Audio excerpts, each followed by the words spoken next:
sponsors, Friends Therapy Center. The company Cebu. Mindjust IQ Incorporated. Olive Tree Development Center. The A Beauty and Wellness. 𝘍𝘀𝘥𝘠𝘕 Dialysis Center. EMPT Trading. ILP Landscaping. For our gold sponsors, Learning Basket Tutorial Center. Our Pharmacy and General Merchandise. CT Machine Shop. For our silver sponsors, Parilla Seafood and Grill. Cafe Laguna.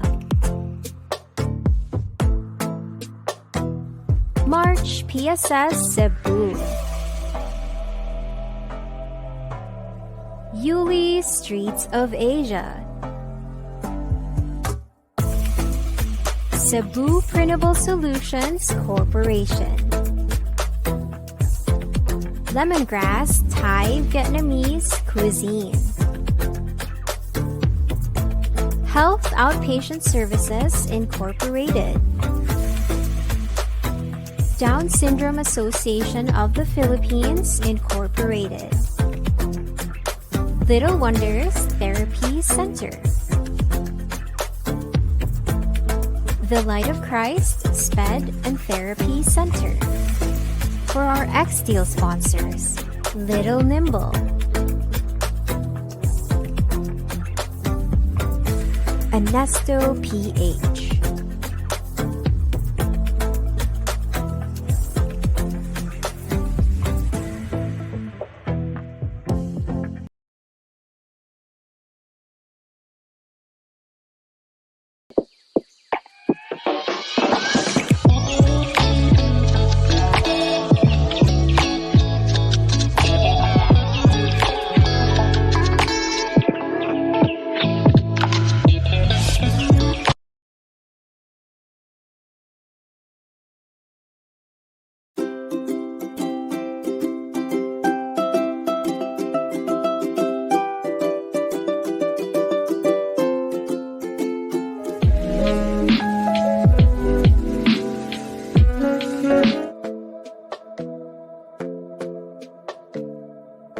For our platinum sponsors, Friends Therapy Center.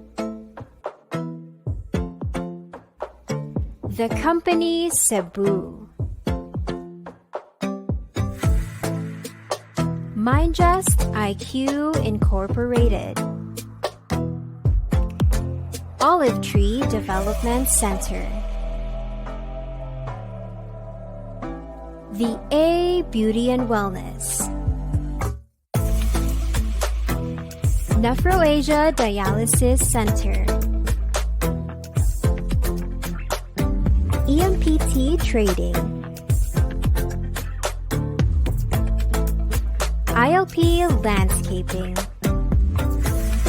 For our gold sponsors, Learning Basket Tutorial Center. Our Pharmacy and General Merchandise. CT Machine Shop. For our silver sponsors, Parilla Seafood and Grill. Cafe Laguna. March PSS Cebu. Yuli Streets of Asia. Cebu Printable Solutions Corporation. Lemongrass Thai Vietnamese Cuisine. Health Outpatient Services Incorporated. Down Syndrome Association of the Philippines, Incorporated. Little Wonders Therapy Center. The Light of Christ SPED and Therapy Center. For our X-Deal sponsors, Little Nimble, 𝘚𝘵𝘢𝘺𝘢𝘺.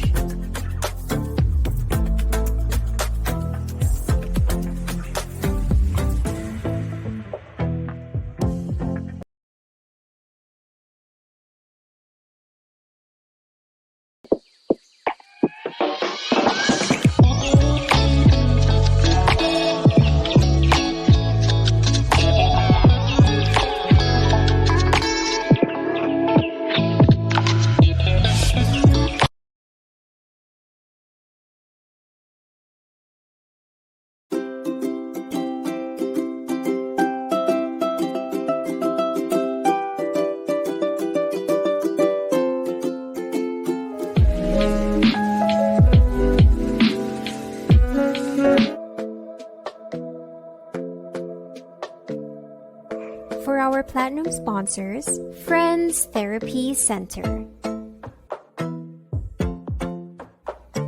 The company Cebu.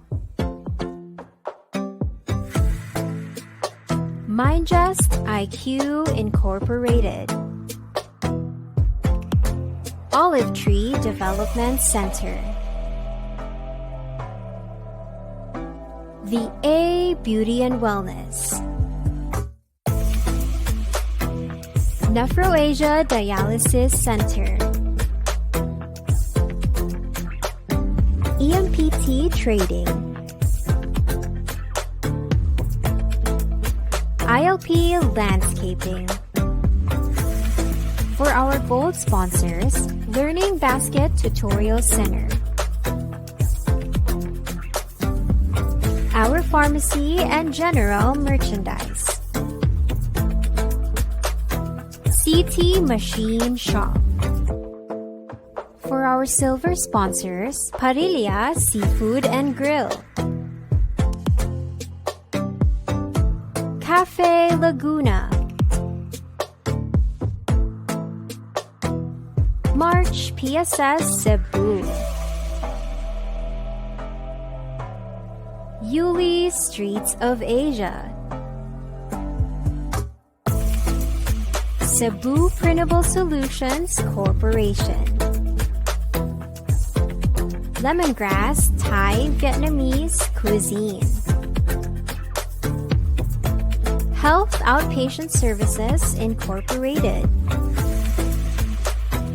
Down Syndrome Association of the Philippines, Incorporated. Little Wonders Therapy Center. The Light of Christ SPED and Therapy Center. For our X-Deal sponsors, Little Nimble, 𝘚𝘵𝘢𝘺𝘢𝘕𝘐.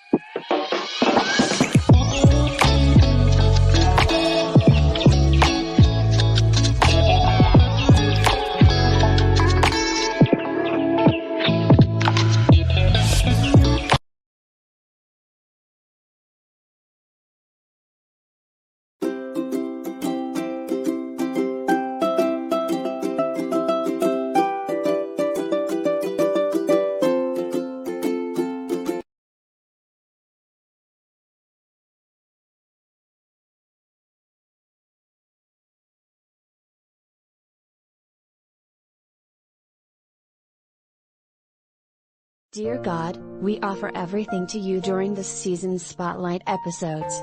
May we ask for your blessing that the episodes everyone has set for this season be successful and enlightening.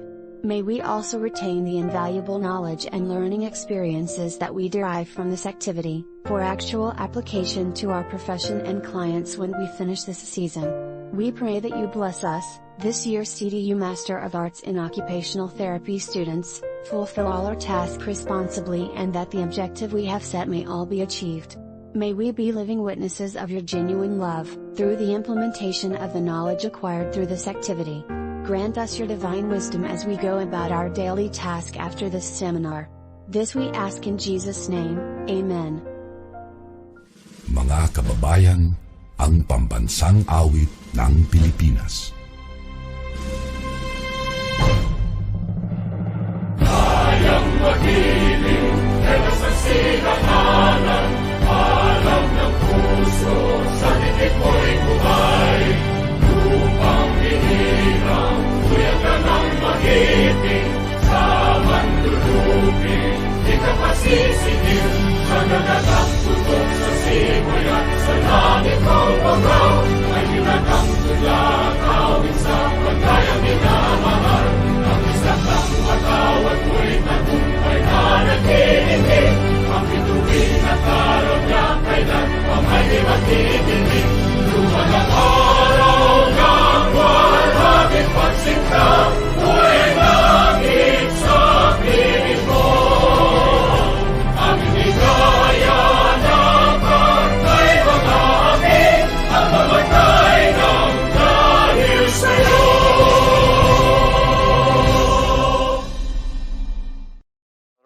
Good evening, guys. I think everyone here knows each other today. So let me introduce myself. My name is 𝘚𝘵𝘢𝘺. I am a registered occupational therapist from 𝘧𝘰𝘭𝑭ℎ𝑰 College, Cebu City. So yes, I have a lot of people here that I know. See, Idil was a classmate. Miss Jeza was one of my clinical instructors during 𝘧𝘭𝑚. Thank you so much all for attending our podcast session recordings for our Masters in Occupational Therapy in CDU. So I'm going to proceed with atong introduction, guys. I'm going to ask our first speaker to introduce themselves and say a little greeting to our listeners. Miss Beverly Humauas, OTRP, OTRL. Hello, good evening, Miss. Hi, good evening, everyone. I'm Beverly Lim Humauas, and I am a registered occupational therapist, both in the Philippines and here, currently practicing in the United States. And hi to our viewers and listeners, occupational therapists and future occupational therapists. Okay, thank you, Miss, for the introduction. Sige. Our next speaker is one of my classmates from 𝘧𝘭𝑚 College, si Miss Idil Vera Belange, OTRP. Would you be so kind to introduce yourself to our viewers? Thank you, Nat. So thank you for inviting me in this episode. I am Idil Vera Belange. I'm a registered occupational therapist, currently working in Bacolod City, Negros Occidental, as a pediatric occupational therapist. So thank you for having me, and welcome to our viewers tonight. Okay, thank you, Idil. So our next speaker is Miss Jeza. Okay, thank you, Nat. So good day, everyone, to all the listeners in this podcast. I'm Jeza Christine Vivalieser, OTR, MAOT, and OTRP. So I'm both licensed in the Philippines and in the US, but not using my US license yet. But right now, I am currently an assistant professor in 𝘧𝘭𝑚 College, and I'm teaching all levels in 𝘧𝘭𝑚 College. Oh, yay, Miss. Good to see you back there, Miss. All right. So for tonight's episode entitled Different Hats of Occupational Therapists, we are given the opportunity to hear from our speakers, from their insights and experience on the topic and their personal experience as well. So without further ado, let us begin with the first set of questions. All right. So I'm going to ask first our first speaker, Miss Beverly. to start off with the discussion, I'm going to ask you this first question, which is, we're all curious, Jude, how long you have been in the field, Miss Beverly, and time that you have been treating and working as an OT. Have you been treating in the same setting, or have you have experience now with other different settings?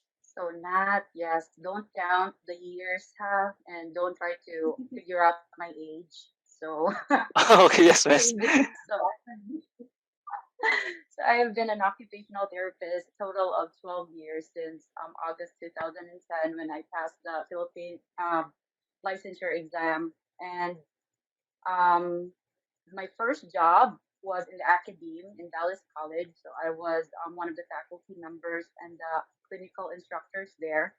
And I also became a clinical coordinator in the last year of my service, as what I call it. And I also ventured to the pediatric setting briefly, and also to the adult and pediatric setting, but it was a private pay.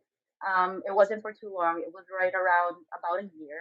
Well, my professional experience after that was, in fact, pretty colorful in the last 12 years.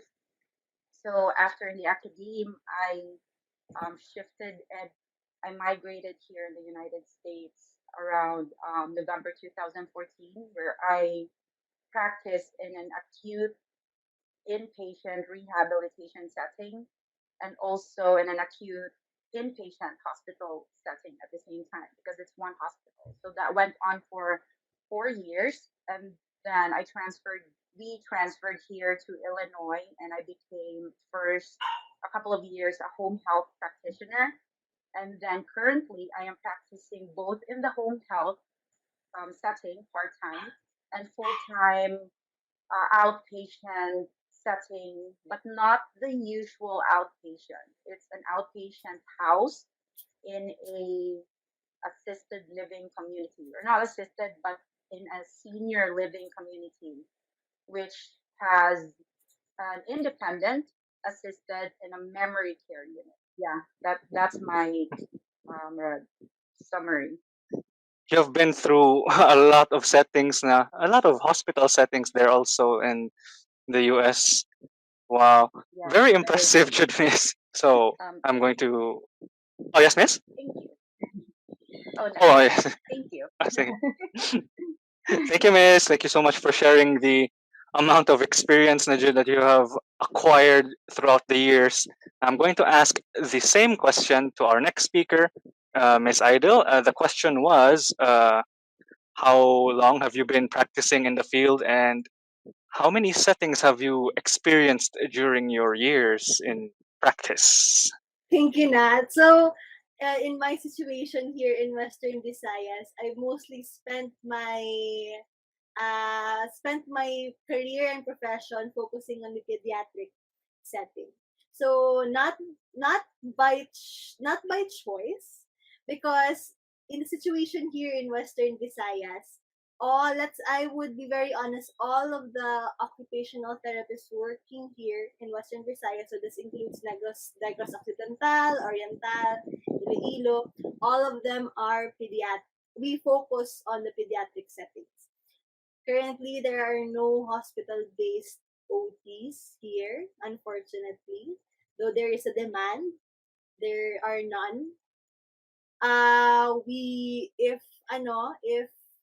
If there are some OTs here working in in a hospital setting, it's mostly on in-home care compared to Miss Beverly's experience. So I passed my licensure exam last 2017, and then 2 days after the exam, I went back to my hometown here in Bacolod City and spent the next 5 years and a half as a pediatric occupational therapist, focusing on school-based or clinic. But I did dabble on the adult setting. I became a short term, less than a year consultant in a rehabilitation centers here near my workplace. Some hospitals, some private clinics. But most of my career here in Western Visayas is a pediatric therapist. After let's say 2 years after working as a pediatric OT, I eventually opened my own center here in Negros Occidental, the southern part. And then after that, because of COVID-19, I went back to a variety of centers as a part-time OT. So all in all, I'm a pure pediatric OT. That's all, Nat. Whoa, you managed to open a center. So you not only do you have experience practicing as a OT now practitioner, but also you have managerial experience in handling a center as well, Ideal. Correct me if I'm wrong. Yes. Well, that's valuable experience nonetheless. Primarily pediatrics, as such, due to contextual factors here, as you said, there aren't many opportunities for hospital-based OTs because there hasn't been enough of a need for it, maybe. But for now, we are just not sure about that. We're not going to assume, but that's the observations. So thank you so much, Idol, for sharing. Now, I'm going to ask our next speaker, Ms. Jeza, the same question. And the question was, how long have you been practicing in the field as an OT? And what were the different settings that you've experienced or you have worked in, Ms. Jeza? Okay, first of all, I want to share that Miss Beverly was also our clinical coordinator, the best one. The best one. So I was under her during my internship year, and she was the best. Okay, so Yes, I heard yes. Yes. You did yes. then actually I'm following the steps of my idol, Miss Bevs. So basically we've been together with Miss Bevs in her pediatric clinic also in One Life. So actually she was one of my mentors also, and the one who the few people who recommended me as soon as I got my local license here in the Philippines. So we practiced together in the same clinic with Miss Bevs. And a month after I got my local license, it was the opening of the new semester. So that was my biggest dream, to teach. It is to be an OT in the academe setting. So right then and there, as soon as the semester started, my job as an educator in OT also started. Then after that, it has been a fruitful 8 years since then. And now I am already an assistant professor in Velas College. That's what I have mentioned earlier. Oh, so now we have a perspective on field experience in the academe, OT in the academe. So thank you so much, Miss, for sharing that. And also I want to say that Miss Jessa was also my CI during my college years. And the same thing you said to Miss Beverly, yes, applies to you, Miss. The best psych route. Hello, what a cycle. What a Yes, small world, miss. sad. Yes, miss. Also, ideal. That's why I know all of you here in the podcast present in this Yes. meeting. Memorable, Miss Amazing. Jessa, because you're my first clinical instructor in my internship days. Mali three Amazing. generations and one Yeah, podcast. bitaw. And I'm the first generation. Oh my God. Yes, seasoned ba ya ka nga OT, miss? Yun kunuhay. All right. Thank you so much, guys, for sharing the years of dedication that you have for our profession. Before we get into the nitty-gritty of this topic, can you describe to our audience about what your setting is generally and how it differs from other settings in terms of target population and interventions? I'm going to ask this question to Miss Beverly. So the question was, can you describe your general setting, the setting you're currently in right now, and how it differs from other settings in terms of number one, population, and number two, interventions. So my current setting again is an outpatient practice housed inside an assisted living or a living community.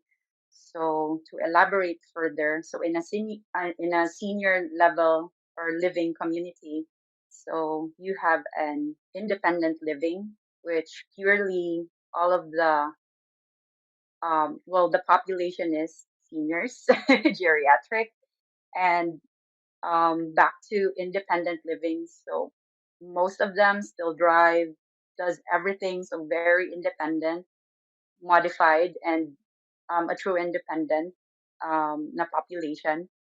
Then there is also assisted living. So this is in one big facility. And there are a lot of facilities like that here in the United States. So only ang trend here. And the second one is assisted living. They entail from minimal assistance to around moderate, and you kind of like pay extra if you have some kind of assistance. For example, if you need assistance for shower or dressing or medication management, so there's like a certain kind of add-on to services. So we cater to that kind of population as well. Then the third one is memory care. So that's where people who have maximal to total assistance na kind of population, that they are in a separate unit, a locked unit with code. And of course, the population is dementia, mostly dementia cases, and people who are like just age-related na cognitive decline. Some of them are in their 90s or even in their hundreds, and they're housed there because they have an increased risk of elopement and safety and falls. So the families pay, like that is the highest na payment or the highest mode of service that the facility can provide, or highest level of care rather. And we are, so a typical outpatient, right? So the patient or the client from their homes goes or travels to the outpatient facility. So that's our typical outpatient setting. With us, we are in-house, so we have an office inside the assisted living facility. So that will give you an idea of our intervention, which I like because it's very holistic and functional. Because we see those people not only as they are when they come to our office or to our gym, but in their respective rooms, which is now their home. So it's like, imagine it's that facility that I am in was once like it's like a huge hotel. Then they keep converted it into a senior living na community. And then each na room is now the apartment or now the house of that particular individual. So they kind of like rent that room, pay monthly, some of them yearly, some of them covered to insurance, some of them not, some of them pay out of pocket. And their situation is the facility provides meals for them. So they kind of like go into this one big main dining room every lunch and dinner. So it's a big city, so you have to assess as well how they mobilize around that facility. So in other words, our intervention ranges not only biomechanical, which is the most common in an outpatient setting, but also like the entire thing, ADLs, IADLs, medication management, community navigation. It's very interesting. So mahon, your OT skills will really be challenged, and you really need to think outside of the box to cater to those individuals, because you can't focus only in ADLs alone, because some of them have caregivers, have personal caregivers that could actually render that service. So for you, you have to emphasize a lot of things like fall prevention, work simplification, joint protection, scheduling, habit training, the works, and also refer or like prescribe splints and other assistive and adaptive devices that they would need, and you would be able to see them in their setting, so or their home environment. You're able to do environmental modifications as well. So basically, that's the setting that I'm in. And then with home health, very simple. You go to other people's houses and then you conduct your treatment there. So same principle applies because it is in their particular home setting. So you could modify, you could suggest, you could prescribe whatever the patient needs. Oh, so this is a very in-depth view of the geriatric setting in assisted living facilities. I would like to ask a follow-up question, Miss. Are you also handling end-of-life care na patients or no? No, no hospice. No hospice. Yes. So what will happen here if someone gets admitted to hospice, we discharge them because you can't have two services at the same time. So outpatient is a standalone service. So it's like, for example, hospital. So that the hierarchy. So someone goes into the hospital, they may or may not go to inpatient rehabilitation, and then they either go to their homes. They have home health, and then after that, they either go to outpatient, or the ones that are in the assisted living facilities, they go with us. But if the family decides to put them in hospice, then we have to discharge them. It's another specialty that I don't come into practice. Oh, okay. So thank you, Miss. Okay, that clears it up. So hospice, completely different specialization, and that was a very in-depth view, Jude, of the world of geriatric OTs practicing in geriatrics assisted living facilities. A lot of facilities are available there in the US. I can see why that demand is also increasing. Wow. Thank you, Miss, for sharing your firsthand experience in your field of specialty. So I'm going to move to the next speaker, Miss Idil. I'm going to ask you the same question. How can you describe your current treatment setting, and how can you differentiate it from other settings that you've experienced? Thank you, Nat. So once again, I am focusing on the pediatric settings, but specifically school-based. So as a pediatric OT, I've been focusing on helping children build their skills and help gain independence in different important areas of their life. So specifically, it might be school performance, social development, cognitive skills, self-care routines, all of those everyday occupations needed for the child. So here it might differ from it might be different from other places, but here in Western Visayas, we can't as occupational therapists, we can't work alone, or we can't be solo interventionists. We are expected to communicate, coordinate with a lot of colleagues. It could be other interventionists such as speech therapists or physical therapists. We also communicate or coordinate with special education teachers, school institutions, and even the developmental and behavioral pediatricians. So if you receive clients here in Western Visayas, we expect, or it's normal that the child have multiple interventions. You're not the only one, or you're not the only therapist working with the child. So that's why you're encouraged, or there's really a demand to coordinate with other interventionists. So in this case, it's more on the holistic side, so we really focus on many areas for the child.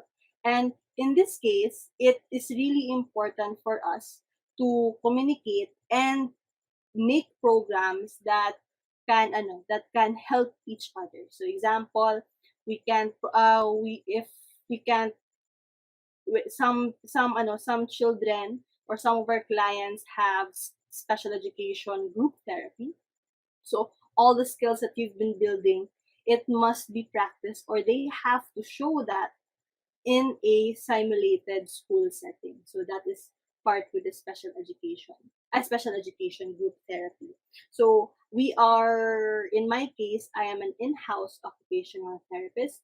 So I'm focusing in one center that has multiple multiple programs such as special education, CBT, speech. So in this case, it's a really it's been an advantage for us here in Western Visayas because we have a small community. And also we have a close community as well. We're very familiar of all the names, or we're very familiar with every occupational therapist and speech therapist that have been working here. Why is that? Because we're very little here in Western Visayas. And there's an abundance of special education teachers here in Bacolod specifically, but we can only count our occupational therapists in one hand or two hands, and most of them have been focused here in Bacolod City alone. Unfortunately, areas such as San Carlos City, which is the northern part of northern I don't know, at the edge part of Negros Islands, there are little or maybe one occupational therapist lang, and they have a big area they can only focus. So in this case, here in Bacolod City, it was a pro or a privilege that we work together with a lot of colleagues and other interventionists. So how we can differentiate our interventions? So other than having your child as a client, there's also a heavy emphasis on parent partnership.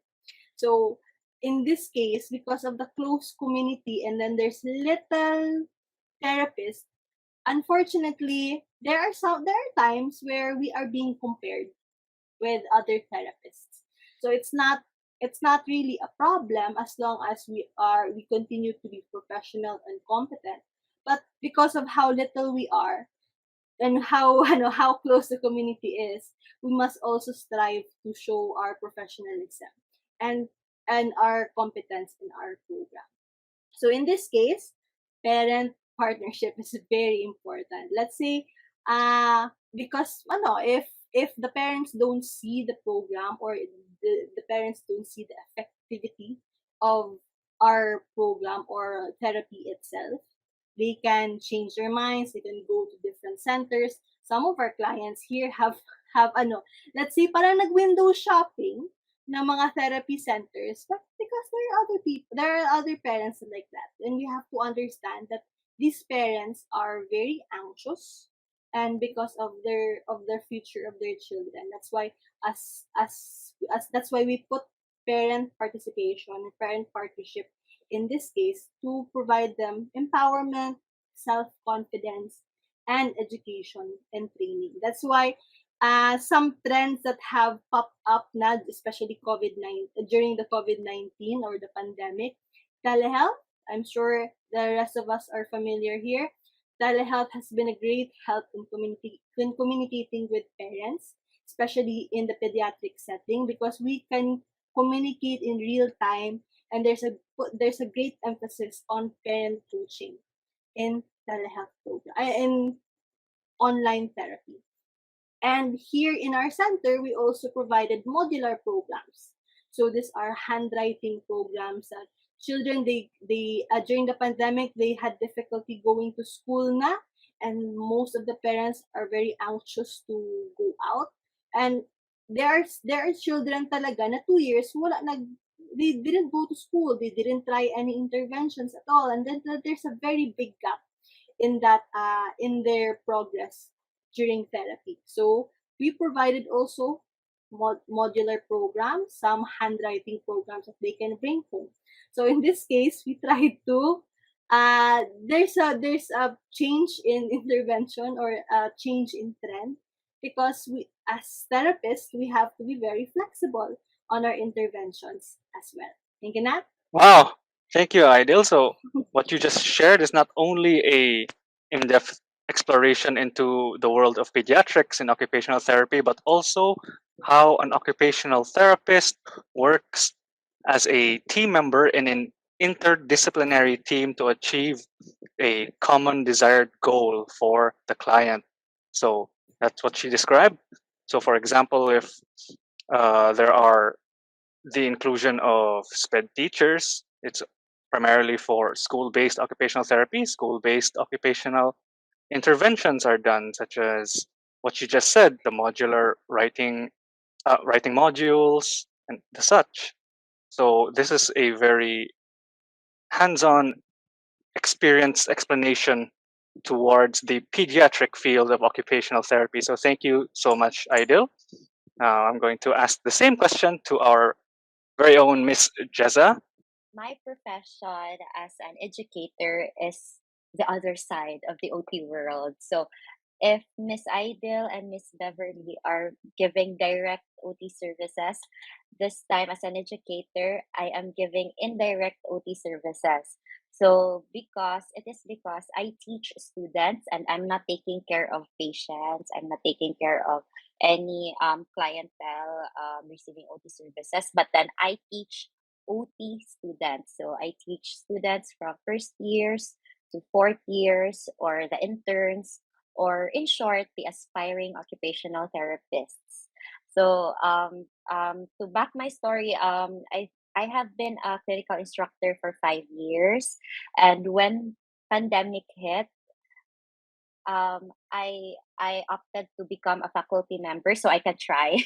Just exploring because clinical instructor is very different from being a faculty member, wherein you teach the lower years from first year to third years instead. But some loading units I have are I also have for interns, but it's really different. So from my line of work, um, and the bigger picture, we revise and update our curriculum, and we also assist in credentialing our own institution. Okay, so also in my line of work, also instead of giving treatment to patients, as what I said, it's very different, right? So as a teacher or as a professor, I prepare lectures. So with the advent of online learning, I record my lectures instead of going to the school and um, explaining and a whiteboard and in a chalkboard or whatsoever.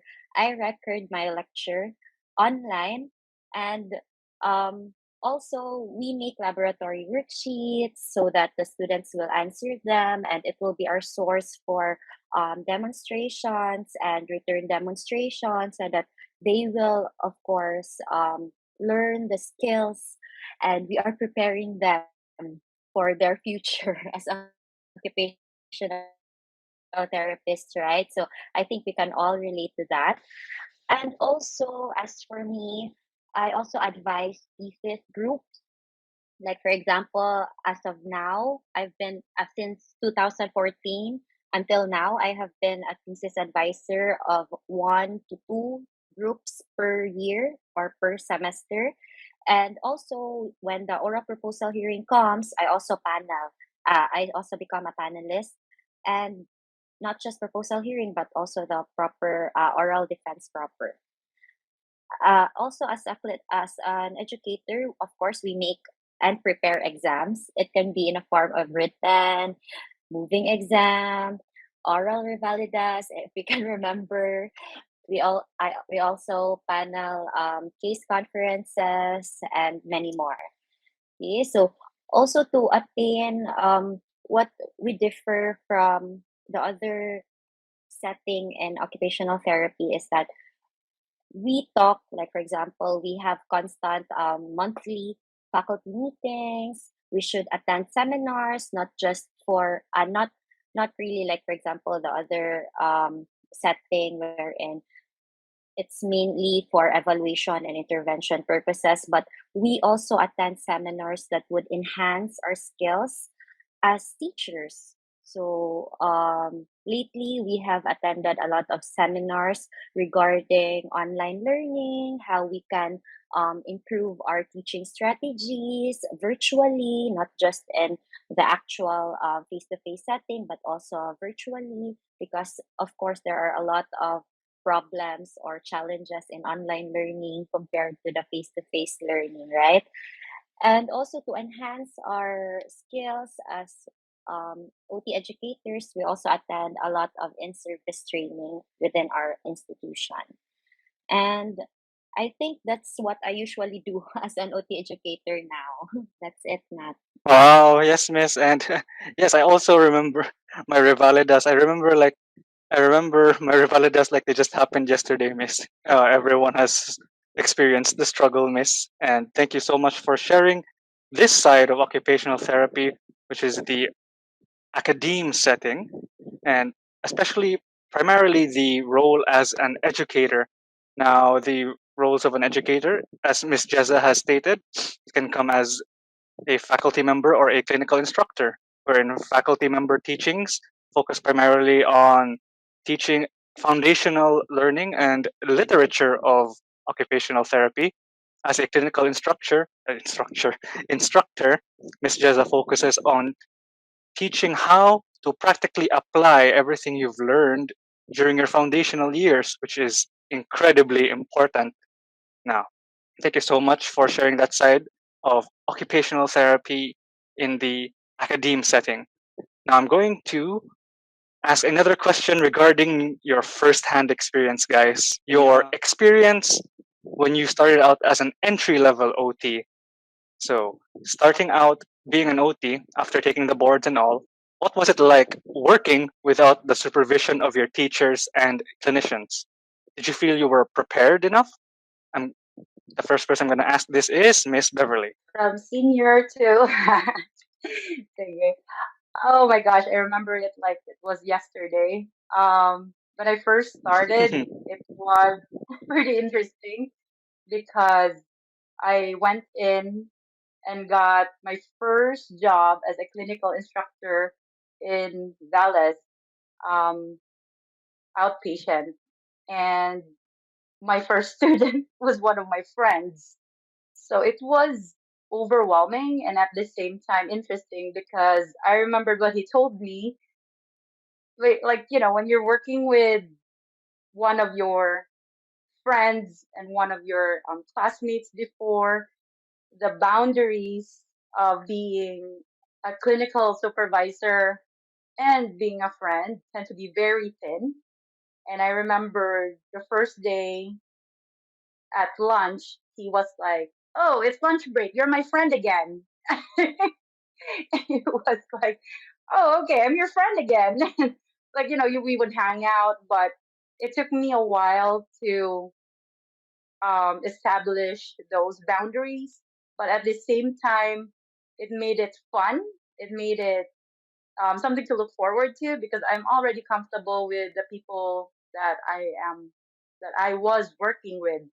But that's also one of the challenges because I was already comfortable with them.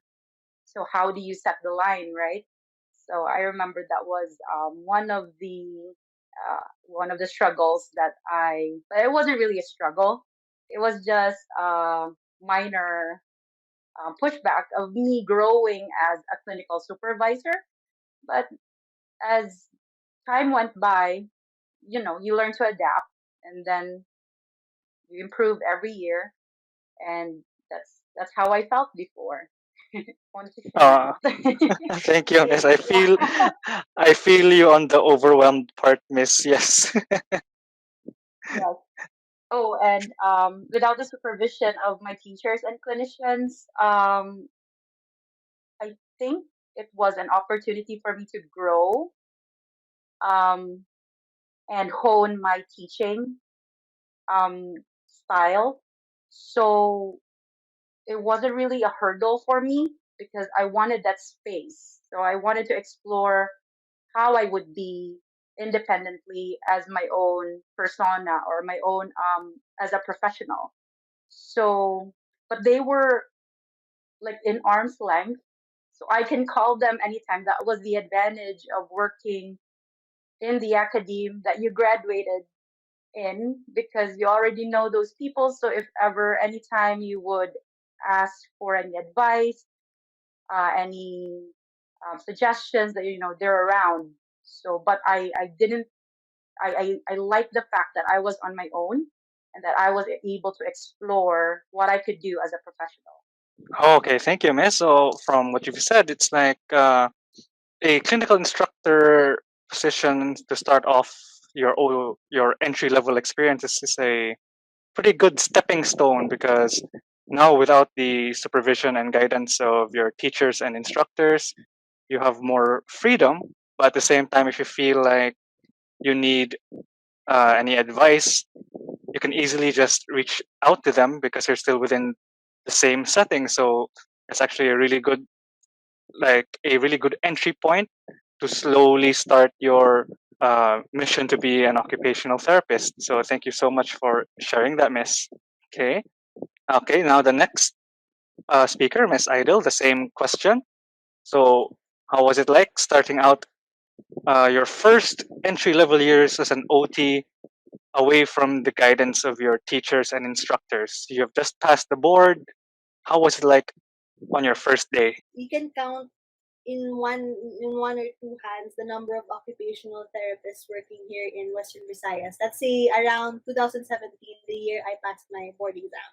So when I went back to Bacolod to work, I was planning to go to a hospital-based setting or or be an occupational therapist in a mental health setting. So that was my has always been my first choice, because during my internship days I felt confident in those areas. I felt I was very interested, especially in the mental health setting at that time. So when I went back home in Bacolod City, surprise, surprise, there are no OTs working in those settings.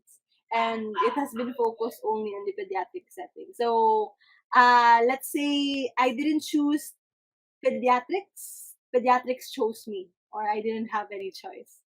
So the first 2 years as as an entry level OT, I was very nervous. I was very nerve wracking, especially when I was hired in a center where there were no new OTs. I had a big gap with the last hire. Let's say there was a 6 years gap with with the youngest OT. So let's say I had senior OTs. So there was a lot of expectations from me because I was young.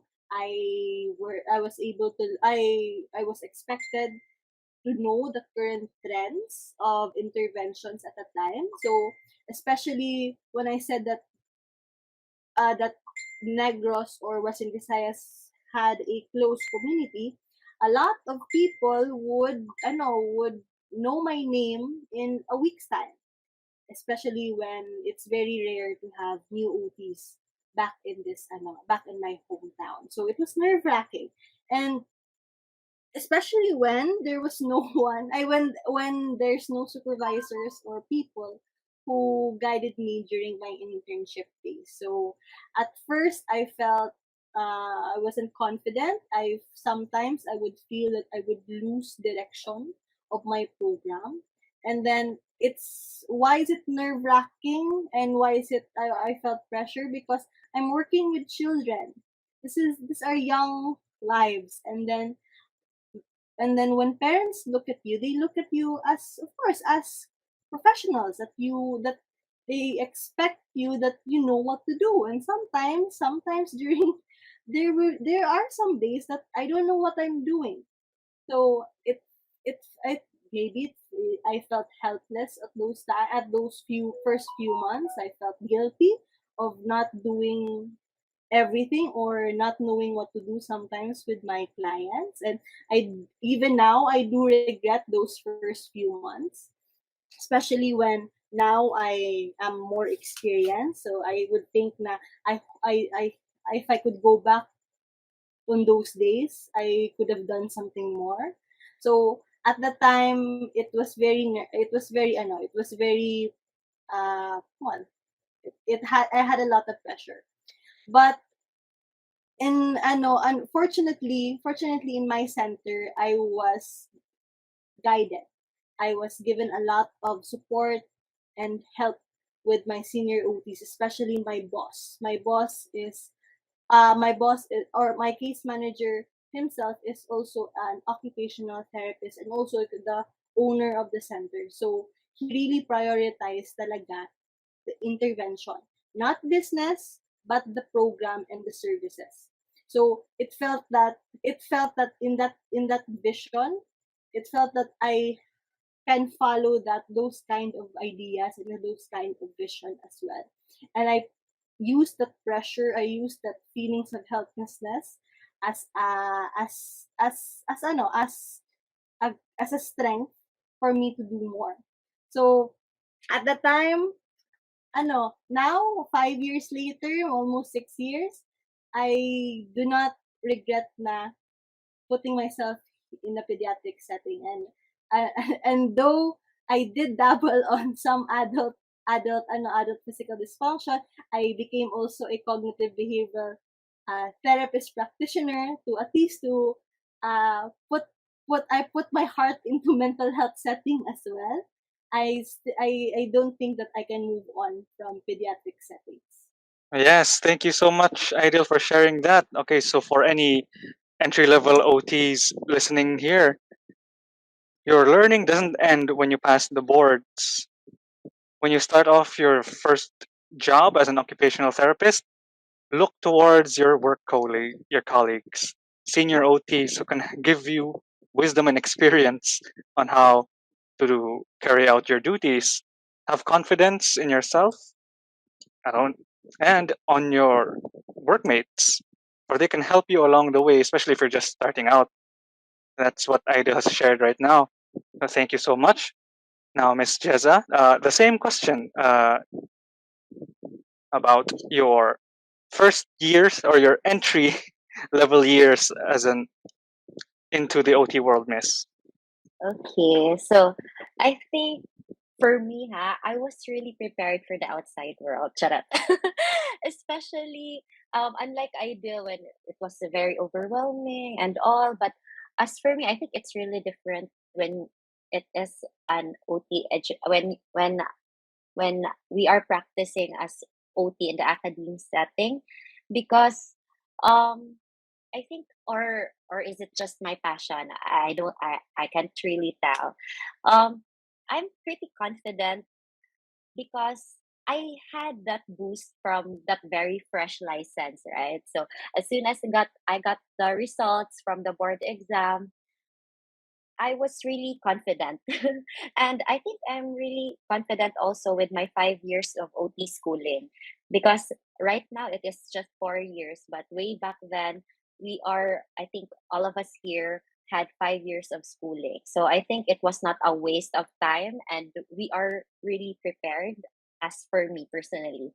Okay, so also I think I'm also confident because I'm surrounded by experienced clinicians and teachers.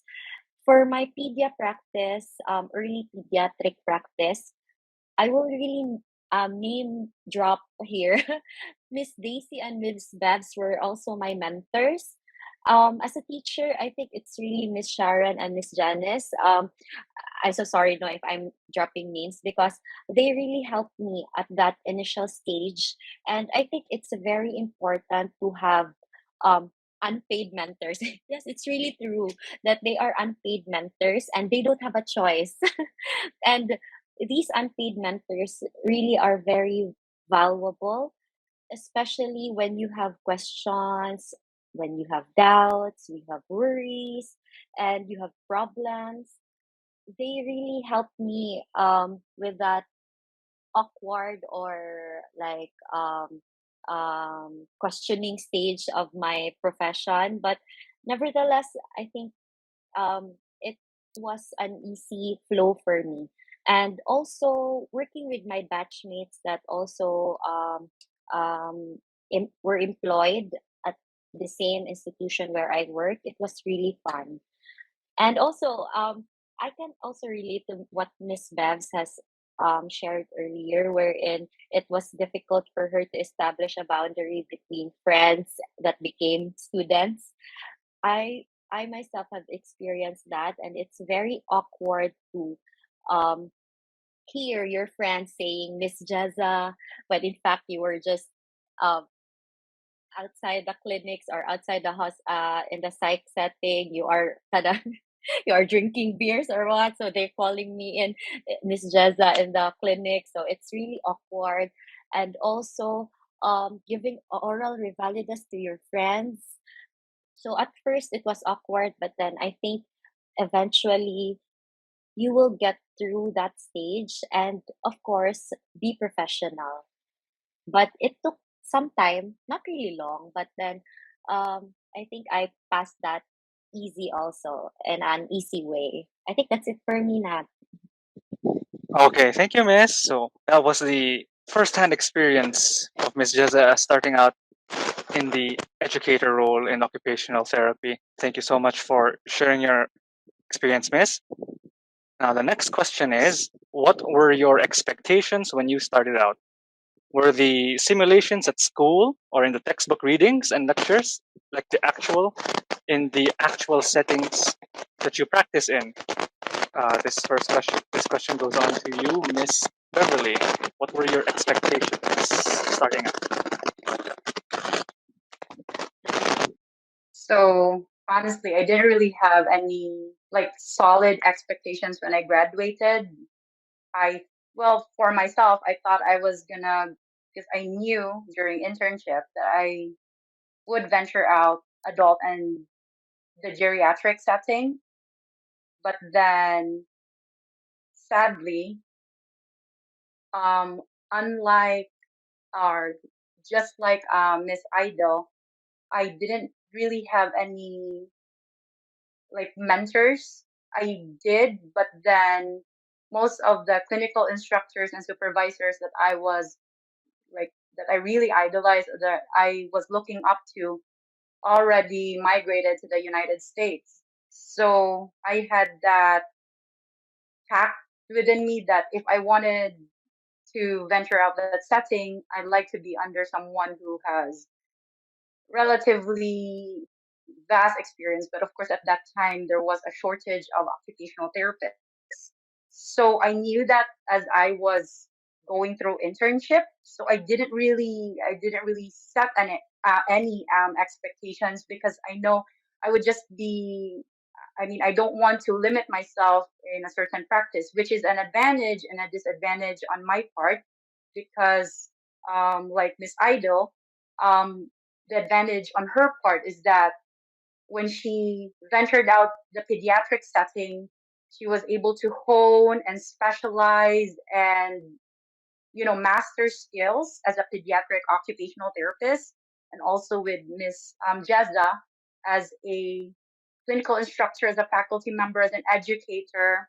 Years of experience accumulates, and as you learn and find what would work and would not work for you, you would improve in the certain expertise that you chose. With me, if you notice my resume, I'm in the exploratory mode, if developmental settings pa. So I was sure that I really love the adult and geriatric. But my challenge was going in that direction, was focusing in that direction. And that's the reason why I tried to venture pediatrics. Although during internship, I knew in my gut that I wasn't really a pediatric practitioner. Kudos to pediatric therapists. I really, I really admire their passion, their patience. It's not easy. I have kids on my own, and knowing these principles, it takes a lot of grit and a lot of patience to practice all those skills and to venture in that area of expertise. and I tried it.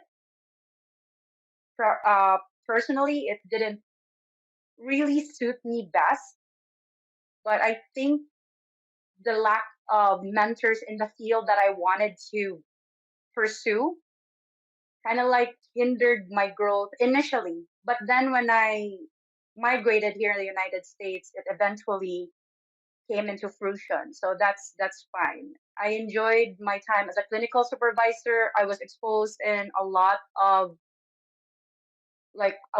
cases, interesting ones, especially in Paknaan, in Amandawe.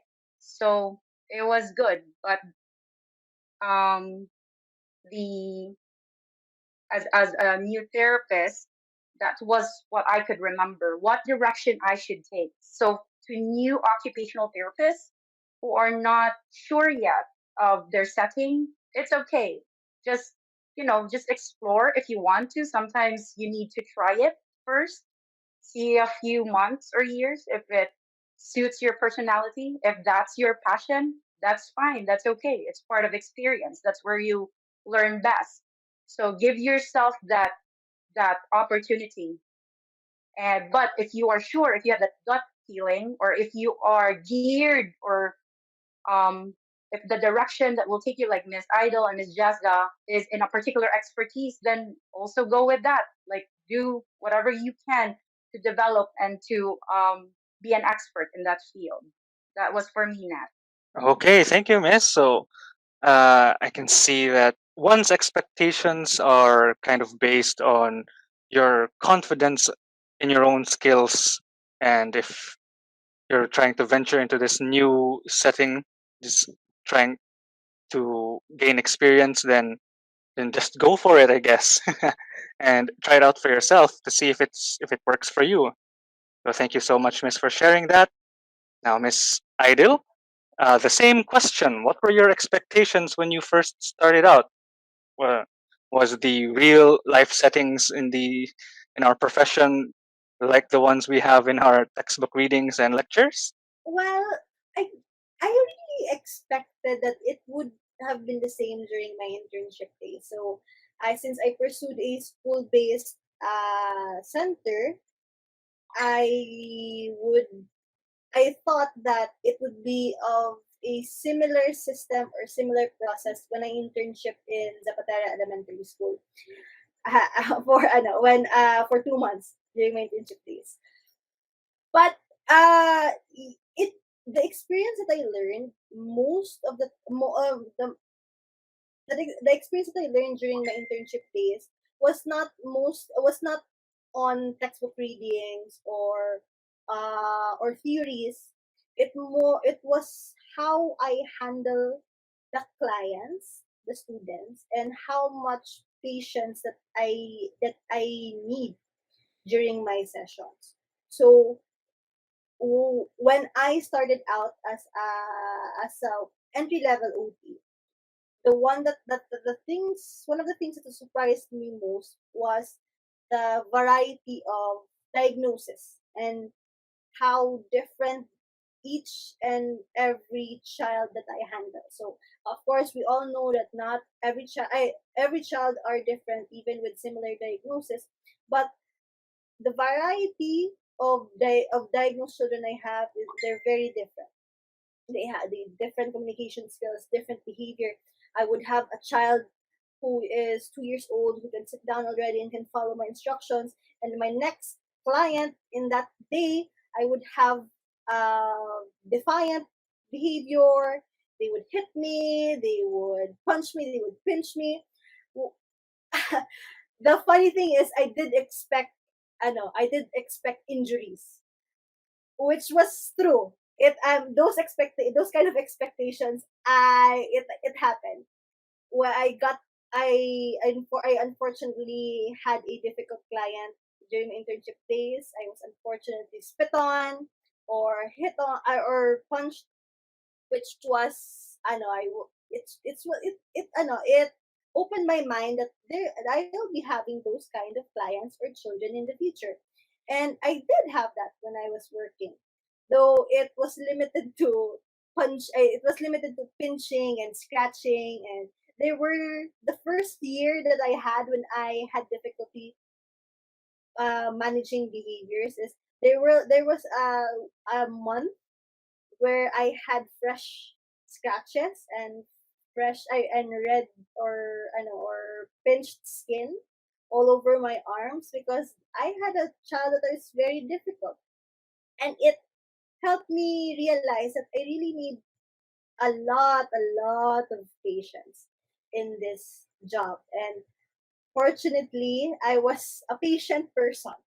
Though I have my limits, I am quite patient. And of course, I would never blame my students or the family because it's part of my job, and my job is to find a way that this wouldn't happen again. And it opened my mind to be flexible in my thinking. So most of my lectures or readings in my school days, unfortunately, I wasn't able to apply it all. Yes, the theories I learned a lot. It's very important, but how to apply it in my setting in Bacolod, it was quite different from what I expected. So I had to I had to change my way on how to apply behavior management strategies, ABA, floor time. We learned this already during classes, but it differs on how we apply this. And unfortunately, and I will always be thankful for my center that we prioritize talaga education and trainings. And even our boss or our case manager, he would provide lectures. He's also a teacher in one of the universities here in Bacolod, and he would go out of his way to relearn some relearn a lot of things during our school days, but applied with actual applications. So I'm very fortunate also that I have mentors and I was guided during my first few years in Bacolod. Okay, Ariel, very well said. So you hear that, entry-level OTs? You have to expect yourself to have patience. I joke, bro. Yeah, so in my opinion, I'm not saying this is a fact, just in my opinion, some of the reasons why it may not be what your book has portrayed it to be in the real life setting is because the literature that we have in our books are primarily based from a Western setting, though at times they will explore into other parts of the world. Primarily, the settings these books take place in, they depict of a Western context. That's why they always say context is key. So you should expect that sometimes what is portrayed in the book may not be as what you would see when you practice here in the Philippines. So just keep that in mind. That's just an opinion. Okay. So next up, Miss Jeza. The same question. What were your expectations, Miss, when you first started out? Okay, so as a faculty member or an educator, back then there was no subject pertaining how to become an effective teacher, right? So as based on our curriculum, there was no, but now there is already teaching and learning subject. So my expectations were just my teachers and instructors in my own alma mater, in my alma mater. So I just want to become like the teacher that I looked up to, and not to become the teacher that I hated. Actually, that's just my expectation. And for the expectations for my students, everything was just as expected. Like, for example, problems such as rich kid problems, cheating problems, difficult students were just as expected. But I would like to share lang a very unexpected instance now, just recently, wherein a student took my online exam. Like, it's online, so we have to have an extra device that would show their like setup, their exam setup, their positioning, both hands, so that to prevent them from cheating. So there was this very difficult student that took the exam while holding a gun. So imagine that. How would you react to that if you would be proctoring an exam while a student is holding a gun back and forth, up and down, obviously showing to us that he is holding a gun. Maybe he explained to the to our guidance counselor that it's just a toy gun. But me and my other instructor who proctored that exam panicked because the exam is quite long. Then why is he presenting that? Is that passive aggressive kind of rebellion like that? So it was very unexpected, and I was really shocked at that time. But then good thing we talked with the other instructor and we just debriefed ourselves. It was not really extra traumatic for me, but I was just not expecting that behavior from a student, especially in our institution. Aside from that, the other thing that was very the expectations that came in very unexpectedly was the pandemic, because from the pandemic everything has changed man jud good. Like I need to learn a lot of techiness. So it turned out that my expectation as an educator was who intends to just teach face to face was drastically changed into a full online learning. So um this just goes to show that everything can happen in a snap. So I think that's it for my expectations, Nat. Wow. Okay, Miss. Okay, that was definitely unexpected. Okay, so the lesson to be learned here is, even though things such as education and schooling that seems to be a daily routine, something that seems to be incredibly routine, you know what to expect, can spawn things that can be incredibly unexpected as well. So thank you so much, Miss, for sharing your first-hand experience on your entry-level years as an educator. Now the next question is, after a year or more in the practice, were there any new challenges you have encountered, be it the progression of the profession, advancements in technology, or interventions? I give this question to you, Miss Beverly. So going back to what Miss Idol said, and I noticed after a year initially in my practice as a clinical supervisor that there were not enough reading materials, textbooks, manuscripts that would be specific to the Philippine setting, as what you said, Nat. I thought of the same thing, that most of the books, the textbooks, the articles that were created was based or is mostly based on the Western practice. So going back into that as a clinical educator, you really have to base your teachings on your personal experiences and adapt to situations that you learn or you read from the textbook. And also, as an occupational therapist, you adapt it to your current setting, whether it would be an outpatient Filipino setting or a community-based a Filipino setting, because especially with occupational therapy, independence is one of the main highlights or one of the main tools that we teach clients.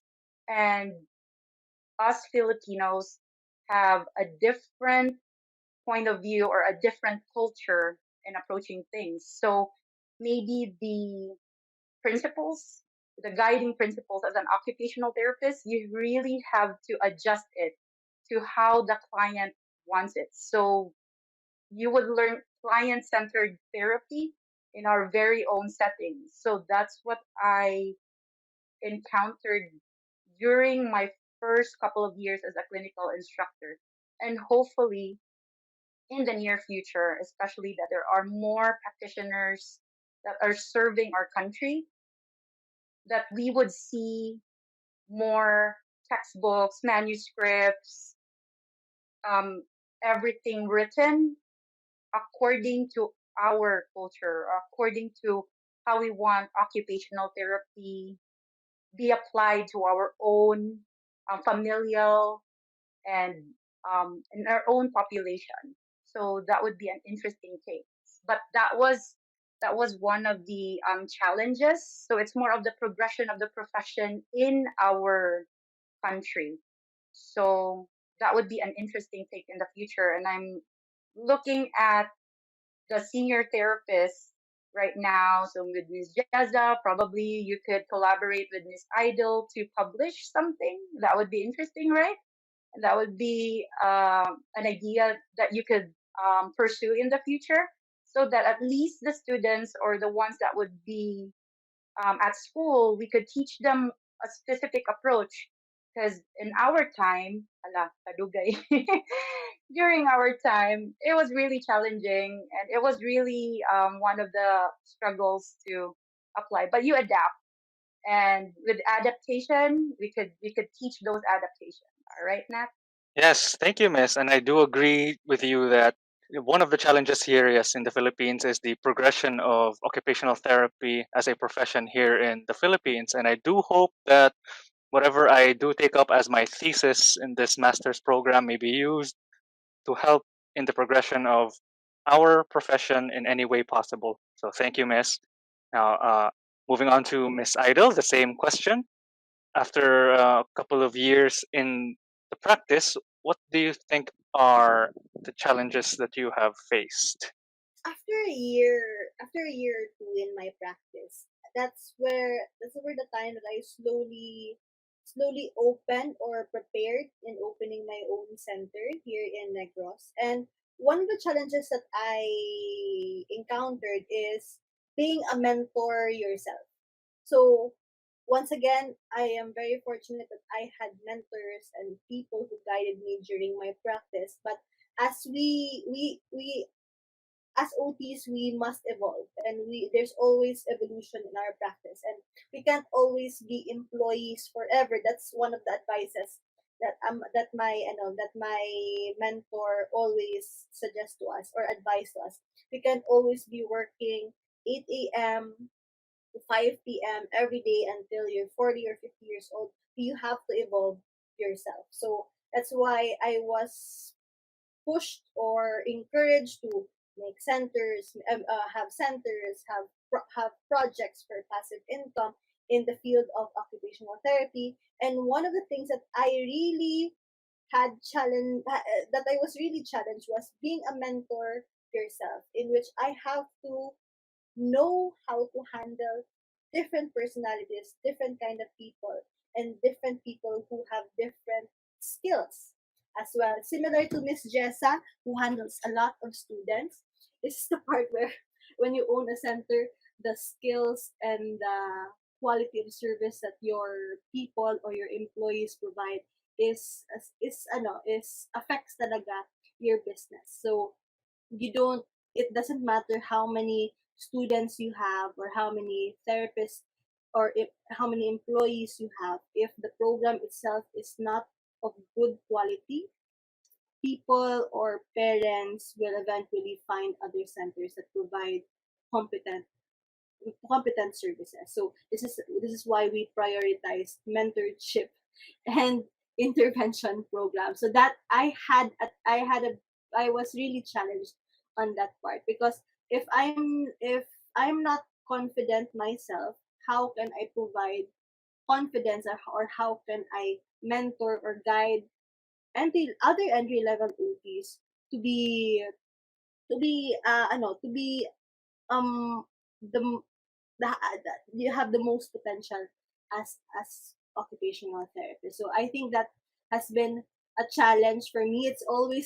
I'm still being challenged, even with more than 5 years of experience, because again we have to evolve. So advancements in intervention, maybe here in Western Visayas, we can't always focus on behavioral management strategy. So because of the trend also of diagnosis with children, we saw that there's a lot of anger management issues, teenagers that have difficulty, that they don't want to go to school anymore because of issues of with signs of depression, signs of anxiety, because their delays or their skills right now, it's being challenged in school, and it provides emotional difficulties also for them.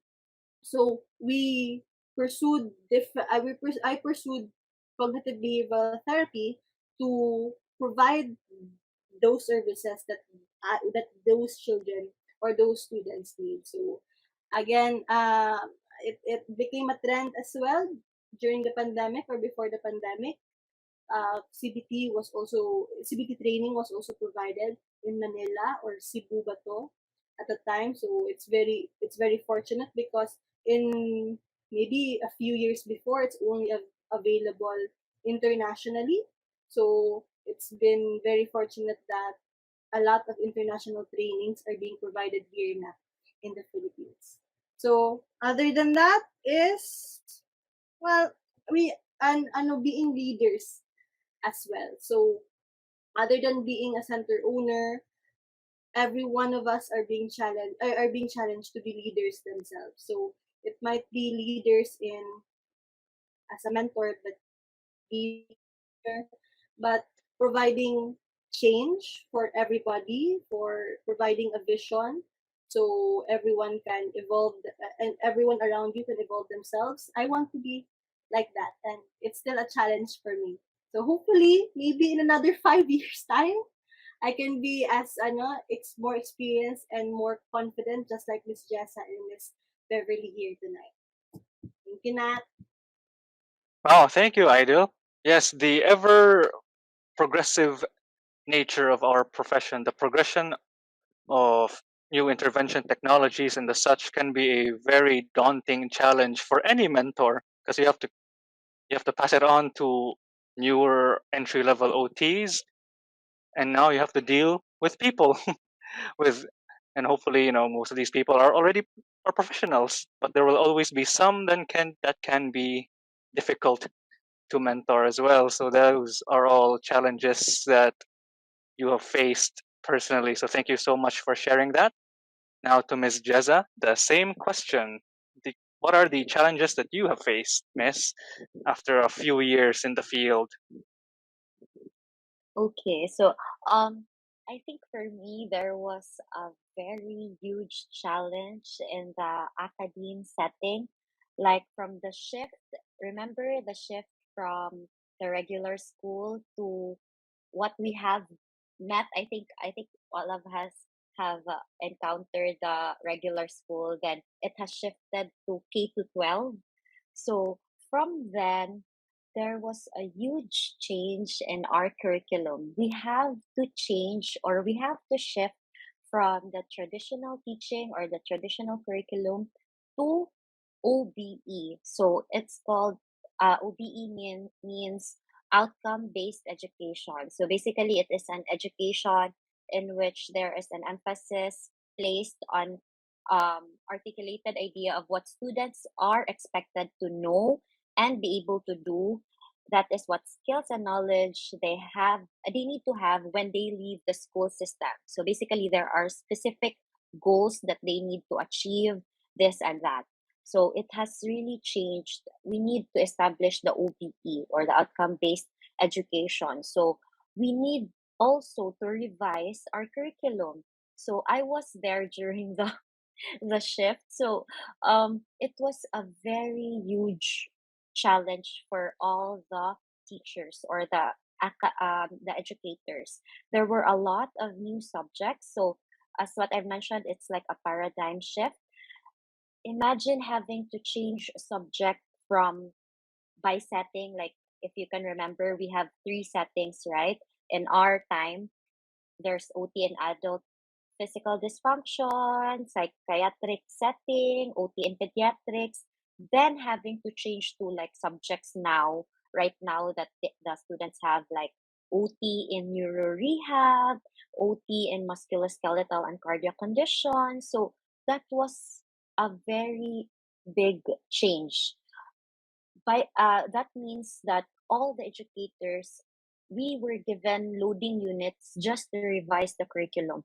It was not enough with all the efforts that we put into writing, like all the sleepless nights that we need to type in, all the topics that needs to be included in the subject. So it was really hard work.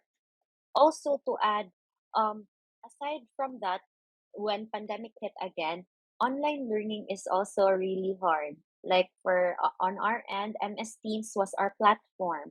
So as for me, I'm very low tech. So I have to learn from scratch, from scratch. Then the technical aspect was difficult. Also to add up problems in internet connection, not just on our part as a teacher, but also to the students. With that, the online learning, we're really not sure also. We're still making ways up until now how to make sure that the students would not cheat during our exams. I know there has been a lot of ways, the Gen Z and all. That's the greatest challenge because they always find ways on how to cheat. So it's really hard for us. We kept on changing our tactics on how to make sure that our exams are like we're really getting honest results. And also another challenge now is how can we make sure if our students are really watching our pre-recorded lecture? So as an educator, like as for me as a lecturer, I record my lectures like around 1 a.m. to 3 a.m. just to make sure that there is no noise and etc. So that's a huge challenge for me to deprive myself from sleep, and at the same time, of course I have a baby to tend to. So depriving myself with sleep just to have a quiet and peaceful lecture, and in return the students are not watching my lecture. So that was really disheartening. At the same time, right now is my greatest challenge. I think that's it. Well, Miss, so would you say that the change in the style of the change in the curriculum to an OBE style was a necessary change, a beneficial one? Yes, as for me, at first, because it was a lot of hard work for us, we were really like complaining. Why is it we're just giving 2 units for all of this effort and what? But then, as years passed by, we really saw the importance of OBE and how relevant it is in our profession. Like they would really, instead of getting exams like memorization and all, like no really handling and etc., we don't have as much case studies before, right? I think we can all relate that we only have case studies at when we reach fourth year, fifth year, and all. But then as early as second years, now the second years are already having case studies, and they can really um brainstorm and everything. So as early as second years or even first years. Oh, so it's a very good developmental step in the way we teach. So thank you so much, Miss, for sharing that challenge that you have faced. Really challenging, Jude. So the next and final question is, as the years go by, so what are some of these trending ABP practices that have changed compared to how they were taught initially? So in my setting, in our current setting, just a couple months ago, we have started what you call the virtual sense technology. So it's an artificial intelligence that would help detect falls and would evaluate a patient's balance, gait pattern, and also functional reach, and help reduce falls and loss of balance through artificial intelligence. So basically, it's a two-way or a two-part prevention strategy.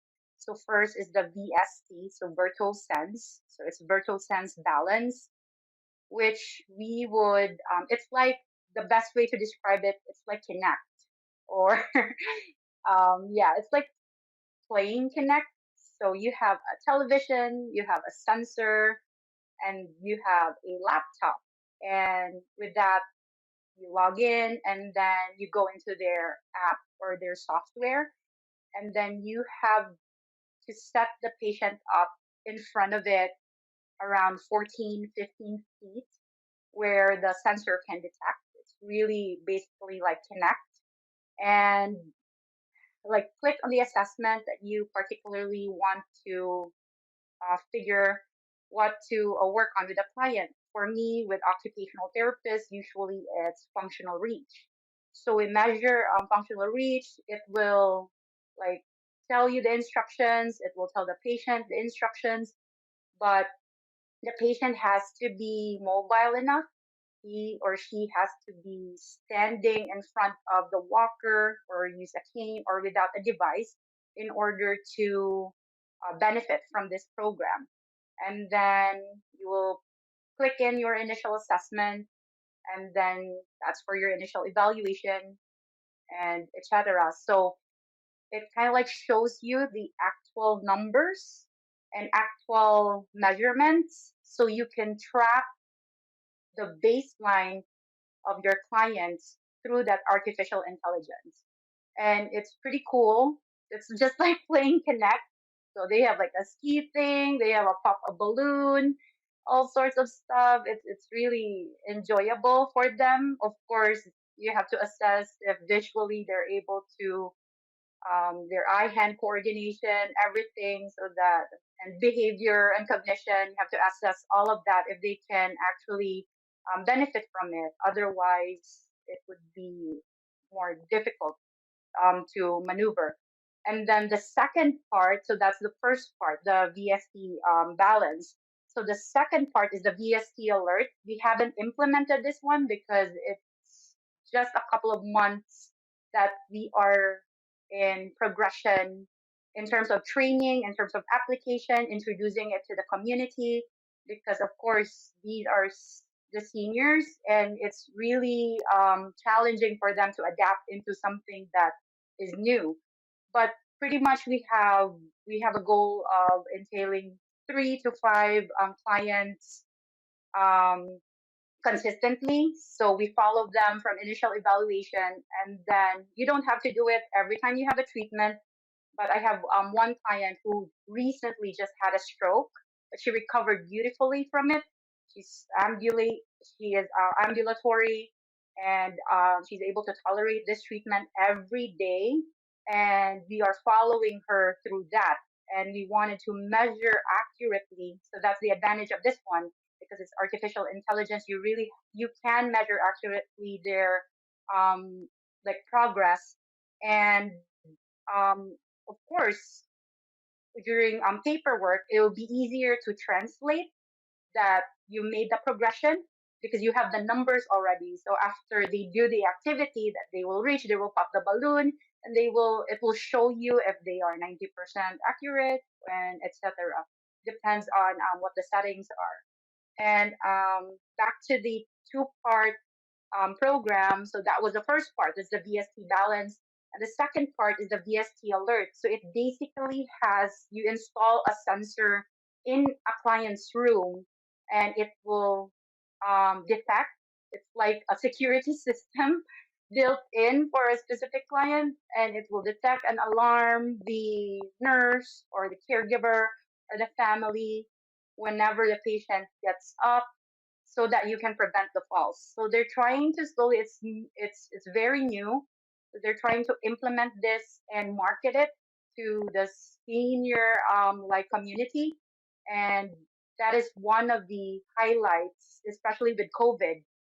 I think with COVID, we have tapped into technology a lot to compensate for all of the preventative measures not to be infected. So, which is a good thing because a lot of artificial intelligence kind of the like application emerged from that.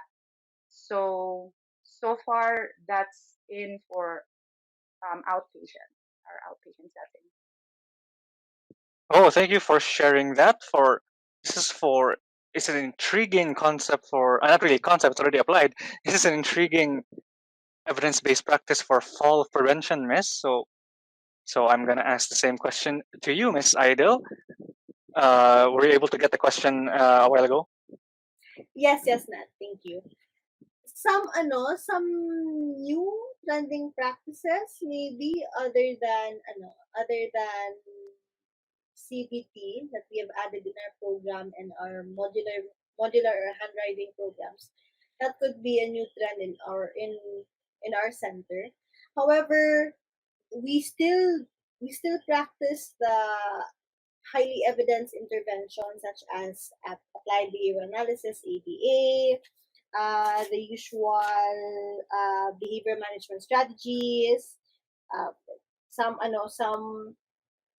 the what you call this the application of floor time and sensory integration. We always practice this, and it's also it's the usual interventions we have in the pediatric setting. So it could be maybe a change in emphasis or prioritizations, because even with the pandemic right now, we saw a big difference, or a we saw the importance of parent coaching or parent mediated interventions. So when we empower the parents, they become more confident. They understand. They were able to. They can understand more about their children's skills and diagnosis, and with that, it also affects how they think about therapy itself. So we have to understand, even here in the Philippines, that there's a lot of occupational therapists, physical therapists, and speech therapists. There are some parts still in the country that don't have that, or they don't know that exists, or they don't know what therapy itself is. They may be familiar with doctor, amo lang na, but not interventions such as our therapy. So it brings having a chance to communicate with the parents, to understand their feelings, understand their difficulties, and putting that into light, and being able to help them emotionally, or through psychoeducation. It brings really a relationship, or a positive relationship with the parents, and they become more confident with themselves at home when they do activities with their child, and it also provides confidence on the therapist, on also on the interventions that their child receives. So I think that's a big change that we saw during the pandemic, and even with the pandemic slowly, I won't say disappearing, but we are slowly going back to our normal life without the pandemic. So it's still very important, and I'm very sure that we're still going to practice this in years to come. So other than that is maybe maybe putting on emphasis on mental health with children. I think that's it, Nat.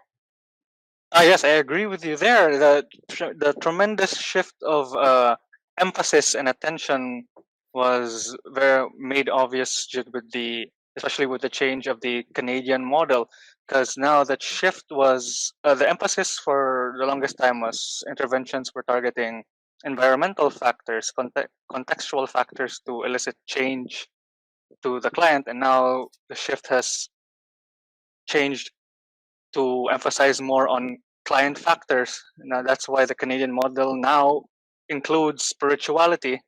So I got that from your shared experience with these changes, and for that I thank you, Idle, for sharing that. Okay. Now for the next participant, Miss Jeza, the same question. Would you like me to repeat or not? Miss? Okay, Ra. Okay, so as for me, no, it is really different from what Miss Fevs and Miss Idol has mentioned. With in teaching, actually, I'm not talking about EBP. I'm talking about a framework that we have just learned from an in-service seminar just last week. last end of September, we had an in-service seminar in our college, and the speaker was talking about emerging blended learning practices and etc. So this PPAC model or framework, which means technological, pedagogical, content knowledge, was really impactful for me because there was a mixture of technology, like technological knowledge, pedagogical knowledge, and content knowledge. So imagine with the pandemic, the technological knowledge really played a very, until now, really plays an very important part of teaching already. Like it's not just pedagogical. I would like to elaborate what is pedagogical. Pedagogical knowledge is basically like the teaching strategies, like classroom management, how to organize, how to engage your students for example your lecture. And the content knowledge is what are the concept, theories, or ideas that you would like to share to your students. So before, it was all pedagogical and content knowledge that we are sharing. Then right now, because of pandemic, there is equal importance already with the technological knowledge because we all know that all of our students, including the educators, really need to use the technology in the classroom. Whether it is synchronous or asynchronous classes, we really need, or even face to face. If before we do not allow students to use their cell phones during classes, like maybe to an extent we will confiscate their cell phones. Now it is really a new world. Like right now, we cannot confiscate the cell phones. It's not because it's not in the rules or what, it's not in the rules anymore. But then they will get something from, for example, our platform is MS Teams. So we will post the laboratory worksheets in the MS Teams so they can access their laboratory worksheets, their notes, their etc. on their virtual devices or their gadgets. So like right now, the students are not using notebooks already. It's very amazing to see students already using iPad, their Apple Pen during classes, and it is really like very technological or um like for me it is really a very big huge change in the classroom setting.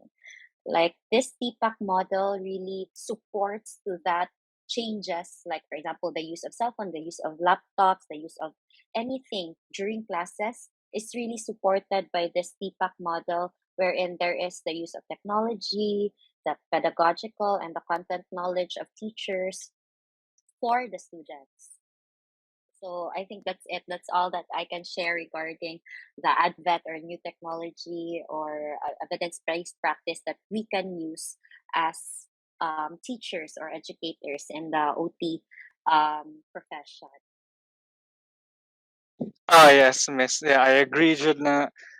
A lot of our teaching styles, I guess, a lot of them were a lot of traditionally based teaching styles, but I'm pretty sure now as time goes on, of course, the way we teach also progresses, and that's what you have portrayed here with the new teaching methods, as well as if I can't even pronounce it, pedagogical. Yes, No way. technological, pedagogical content knowledge model. Okay. Yes. Okay, thank you, Miss, for sharing that aspect in the educator's role. Now, that was the final question, guys. I would like to end this with this session with a brief but concise, let's say, parting words of wisdom to our entry-level OTs who are watching. Would you guys be so kind to have a final few words of advice to our entry-level OTs who are starting their new venture in life as being professional occupational therapy practitioners? would you like to start off, Miss Beverly? Sure. So, guys, if there's one piece of advice that I could give you, it's to trust the process. So, sometimes our expectations, our goals might not be what we expect them to be, or may not go how we intend it to be. But just trust the process and veer in the direction where life takes you.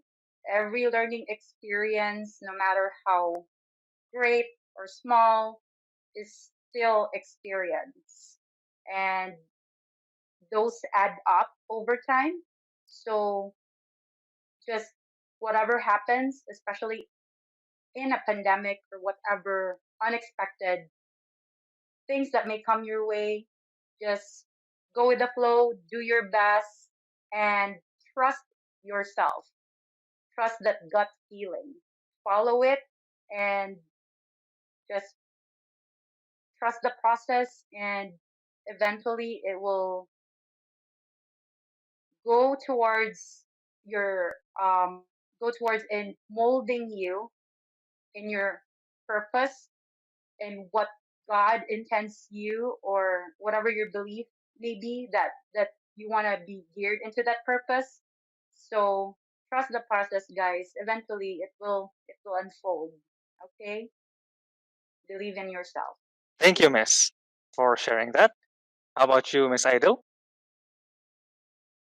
For me, it's make mistakes. So sometimes, if when we started tonight's episode, I explained that I was always not confident, or always pressured, or felt if everything felt nerve wracking during the first few years of my career. However, when you look back, those experiences, those mistakes will help you in the future. You learn from if you don't have mistakes, you can't learn anything. That's why as early as possible, don't be afraid. Make mistakes as much as possible. Especially for entry level OTs, experience will be your guide as well. Theories, yes, will support you, but in the end, your toxic knowledge, your personal experience and knowledge will help you through your profession and career. So make mistakes, learn from those mistakes, and just like Miss Bev explained, there's ups and downs in life, and we have to follow through those waves, or follow through those ups and downs. And there will be a time where have you'll have downs, and you might think that you can't go up, but you will go up. Uh you can't go anywhere but up. So don't forget that. Make mistakes, and there's always a light in any problems that you'll have. So we don't want in the end, after 3 years or after 4 years, you'll feel burnt out, you won't have any directions in life, you'll you that's it, burnt out. And we don't want that in your career as a occupational therapist, because it's a very broad work. You can do anything, just like Miss Bev. She explored every setting, and then that's the part where she knows where which part OT she loved, she didn't love, and with that she became she became more confident in her work, and I became more confident in my work because of those explorations and even my mistakes. So I think that's my advice for you guys. I agree, Idol. Just keep moving forward, you guys. Yes. Yes, very well said, guys. Remember, it's okay to make mistakes, and don't let the fear of making a mistake stunt your growth as a professional. Yes, Just that. that's the idea. Just make sure to not make the same mistake twice. Okay? Learn from it. Okay. How about you, Miss Jeza? Okay, so for those who are starting out just yet, or who wants to explore the OT in academe setting, um, basically, I just want to tell you that just pray for it, and also do not stress too much, because everything will be okay and everything will be better, especially if it's your passion, if it's really your ambition, and eventually it will yield success. So just remember this: it pays. So it, like, the pace means passion, ambition yields success. It pays. And yes, though it's not really a big pay, but if it's combined, if passion and ambition really is combined, you would really feel the fulfillment in your job or in your work. For me, Miss, if you love your job, if you're passionate about it, it doesn't feel like a job anymore, no? Yeah, true. Mo That is nadugay correct. jud ko ani. True, beauty. My gosh, wa nagamit pa ako US nga license. Diri lang sa ako kay na-enjoy pa so far. That's what's important. Like in the long run, whatever drives you or fuels that passion, go for it. And Yes, eventually, you really would true. know along the way. Yes. Okay, Thank guys, you.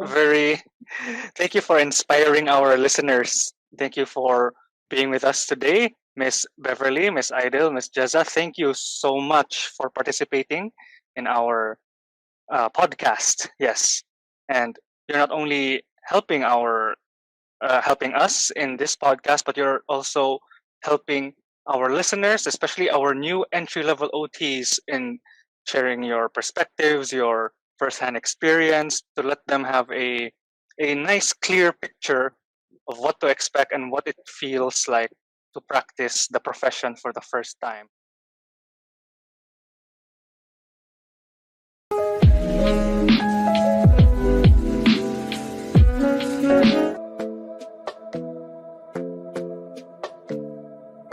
For our platinum sponsors, Friends Therapy Center,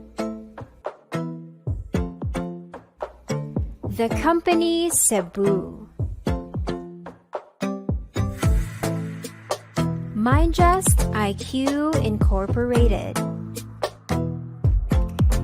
Olive Tree Development Center, the A Beauty and Wellness, Nephroasia Dialysis Center, EMPT Trading, ILP Landscaping. For our gold sponsors, Learning Basket Tutorial Center, our pharmacy and general merchandise,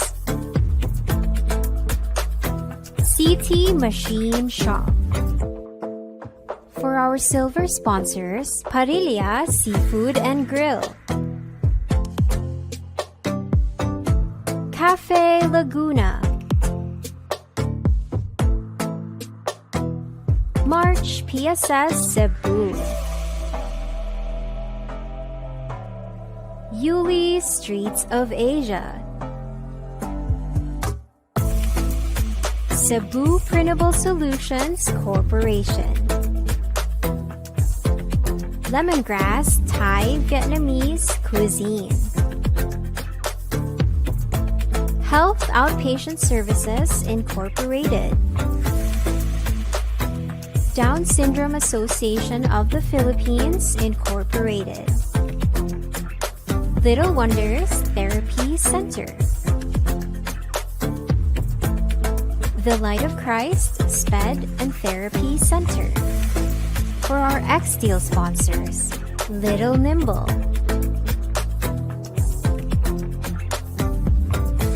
Anesto PH,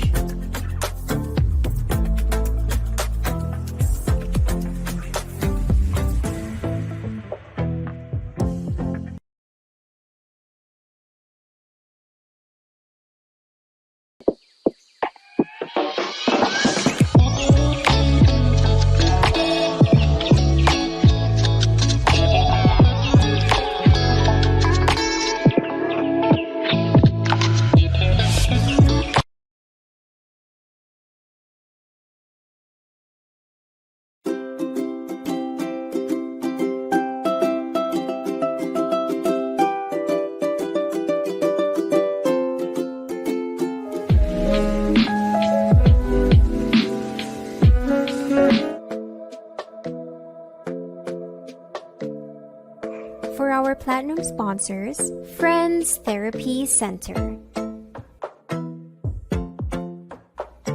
The company Cebu. Mindjust IQ Incorporated. Olive Tree Development Center. The A Beauty and Wellness. 𝘍𝘀𝘥𝘠𝘕 Dialysis Center. EMPT Trading. ILP Landscaping. For our gold sponsors, Learning Basket Tutorial Center. Our pharmacy and general merchandise. CT Machine Shop. For our silver sponsors, Parilla Seafood and Grill. Cafe Laguna. March PSS Cebu. Yuli Streets of Asia. Cebu Printable Solutions Corporation. Lemongrass Thai Vietnamese Cuisine. Health Outpatient Services Incorporated. Down Syndrome Association of the Philippines Incorporated. Little Wonders Therapy Center. The Light of Christ SPED and Therapy Center.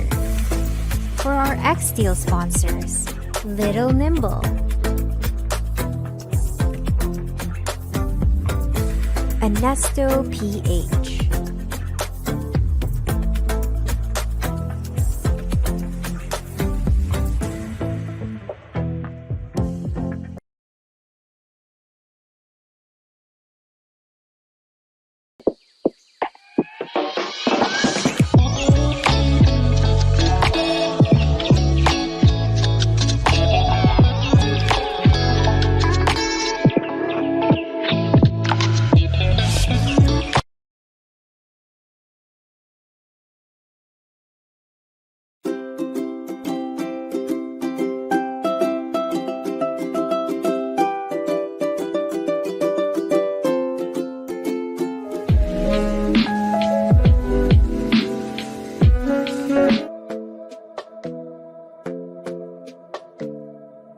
For our platinum sponsors, Friends Therapy Center.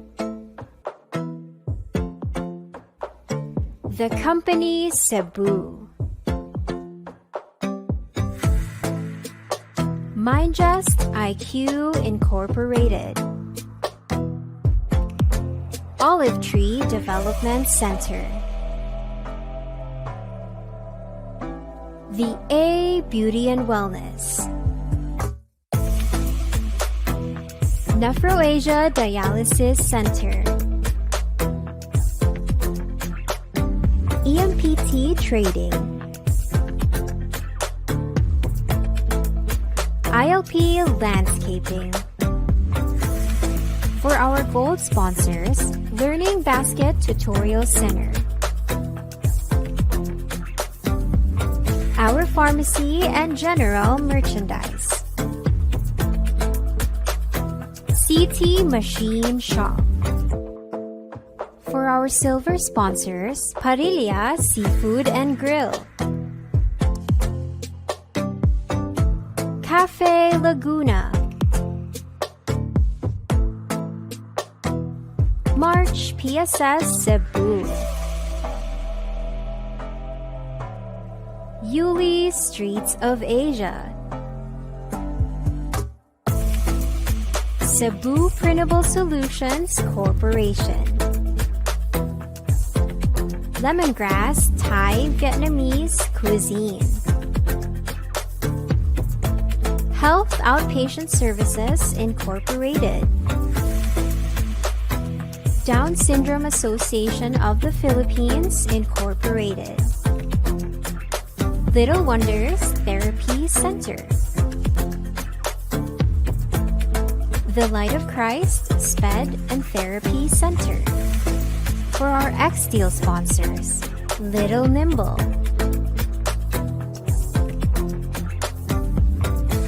Ernesto PH,